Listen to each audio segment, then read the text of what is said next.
one of the mistakes of Russian policy was the lack of interest in India.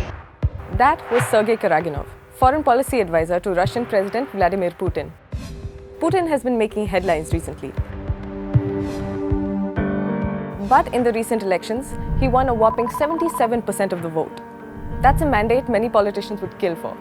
Though not many politicians get to imprison their main political rivals just before the election. But there's no doubt that Putin's aggressive foreign policy has successfully clawed back more space for Russia in the world. From annexing Crimea with virtually no consequence,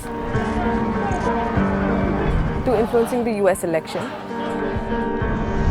to establishing itself as a crucial player in the Syrian war. Russia, in many ways, is now front and center. And India can't be happy about the Russian bear hug of the Chinese dragon. Karaganov may have something to do with that. First of all, we are friends with China, almost allies.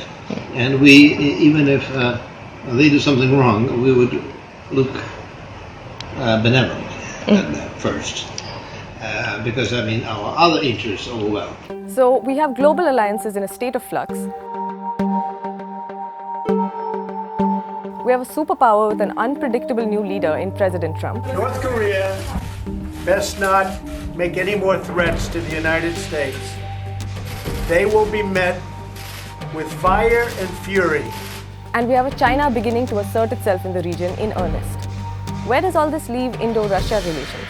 They lack depth and sophistication. So both of our countries, I mean, missed an opportunity. But I think it is not missed forever. But I think, as I've said, one of the mistakes of Russian policy, and it's up for the Indians to assess their own foreign policy, was the lack of interest in India. It's a fact that Russia and China have gotten close. And with US-Pakistan ties rapidly fraying, Pakistan and Russia have been making strides in their own relationship. So, is there a Russia-China-Pakistan trilateral emerging? For the first time, I know from India that I could listen about China, Russia, Pakistan axis. And there is some relationship between Russia and Pakistan, but which is very narrow and very shallow. But it is not a triangular strategic alliance. In 2016, Russia held its first ever joint military exercises with Pakistan. And in 2017, Russia sold Pakistan 4 Mi-35M assault helicopters. Pakistan is in direct talks with Russia to procure modern military hardware, air defense systems, fighter jets, military tanks of the same kind that India has.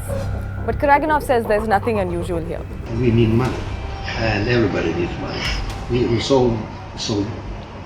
are the second best-selling nation of arms in the world, hoping to overtake the United States, but we are not selling anybody weapons which could be really threatening to others.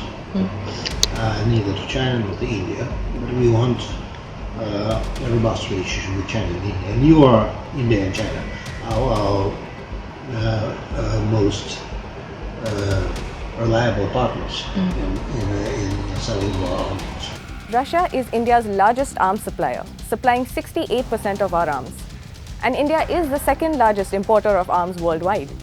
So there may not be anything for India to worry about here. But then, Russia has also held joint naval exercises with India's main regional rival, China, in the disputed waters of the South China Sea. What was the aim of those exercises? To show that Russians and Chinese are commonly strengthening each other's deterrence capacity. You have to understand that Chinese came to the Baltic Sea, and we have had, common exercises there too. It's not only South China Sea. We are interested in strengthening each other's deterrence capacity because we share a power which is hostile to both of us. In an earlier talk, Karaganov had said that China was neither aggressive nor expansionist. How does he square that with Chinese island building in disputed territory in the South China Sea? I personally believe that China has a right to increase its defense perimeter. And I don't understand why it is not allowed to increase its defense perimeter.